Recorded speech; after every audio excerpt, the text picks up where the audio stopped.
نامے پہ بات کریں گے، لیکن سب سے پہلے قاسم کے ابا کی ناراضگی کی بات ہو جائے۔ انہوں نے جیل سے اپنی بہن کے ہاتھ پیغام بھجوایا۔ آج ان کی ملاقات ہوئی ریما خان صاحبہ کی، تو قاسم کے ابا نے کہا کہ صدر نے بہت مایوس کیا، ان کو الیکشن کی تاریخ دے دینی چاہیے تھی، کیونکہ صدر نے جو لیٹر لکھا تھا اس کے مطابق حتمی تاریخ نہیں دی تھی۔ انہوں نے کہا تھا 89 ڈیٹ تک الیکشن ہو جائے۔ انور رضا صاحب، اب صدارت جب ختم ہوگی تو مجھے لگتا ہے سیاست بھی ختم ہو جائے گی۔ جن کے لیے سب کچھ کیا وہ بھی ناراض ہیں اور باقی تو ویسے ہی ناراض ہیں۔ دیکھیے، صدر صاحب کے لیے تو یہ جملہ کہا جا سکتا ہے کہ نہ ادھر کرے نہ ادھر کرے۔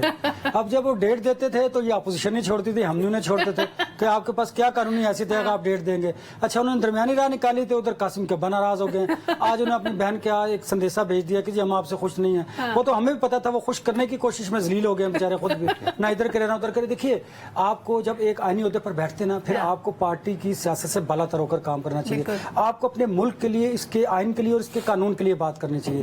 یہ نہیں ہو سکتا کہ آپ پارٹی کے کارکن بن جائیں۔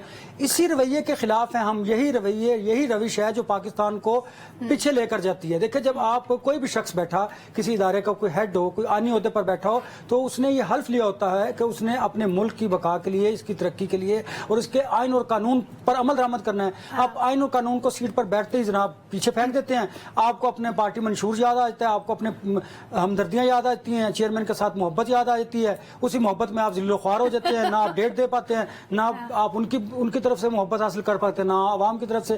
دیکھیے، لہٰذا اس لیے کہتے ہیں اب جو انہوں نے یہ سارا کچھ تعریف دینے کے حوالے سے کیا، یہ انہوں نے بڑا بچ بچا کے کہ چلے میری عزت بھی رہ جائے اور میں کام کر جوں۔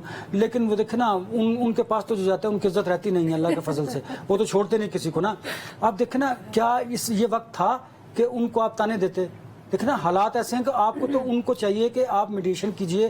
جس عذاب میں، جس مشکل میں آپ ہیں، اپنے فیصلوں کی وجہ سے، اپنے کرموں کی وجہ سے، وہ میری وجہ سے تو نہیں ہے نا آپ اندر، تو آپ کو چاہیے کہ آپ اس عذاب سے نکلیے۔ دیکھیے، قید ایک عذاب ہی ہے، یہ کوئی آسان کام نہیں ہے۔ اور ہمارے حکمران پہلے باہر رہ کے کہتے ہیں کہ یہ میرا زیور ہے، کوئی کہتا ہے میرا جناب سسرال ہے، جب جاتے ہیں پھر انہیں پتہ چلتے ہیں کہ یہ سسرال ہے اور یہ پھر۔ لیکن ایک بات ہے کہ ہم یہ کہا کرتے تھے کہ یہ 2 دن نکالیں گے، خیر انہوں نے کہا لیے، چلے یہ بھی کوئی قابل فخر بات نہیں ہے، آپشن نہیں تھا نا، اب تو نکالنے قابل فخر بات یہ بھی نہیں ہے۔ دیکھیے، سیاستدان جو ہوتا ہے اس نے ہمیشہ مذاکرات کے ذریعے راستہ نکالنا ہوتا ہے۔ ریجڈنس جہاں بھی ہوگی وہاں پر آپ کو نقصان ہوگا۔ آپ نے اسمبلیاں تحلیل کی، آپ کو اس کا نقصان ہوا۔ آپ نیشنل اسمبلی سے نکلے، آپ کو اس کا نقصان ہوا۔ آپ نے جو ڈیسیژنز کیے، آپ کو اس کا سیاسی جماعت کے طور پر انتہائی نقصان ہوا۔ پھر اب آپ کو سوچ لینا چاہیے، ہوش کے ناخن لینے چاہیے کہ اگر آپ نے اس ملکی سیاست میں، قومی سیاست میں حصہ لینا ہے تو پھر آپ کو ذرا 2 قدم پیچھے آنا ہوگا، وقت کا انتظار کرنا ہوگا اچھے وقت کا۔ اور اس طرح بھی غلط سیاسی مووز کھیل رہے ہیں قاسم کے، ان کو تانے دینے سے آپ کیا حاصل ہوگا خود بتائیے۔ بالکل ٹھیک ہے۔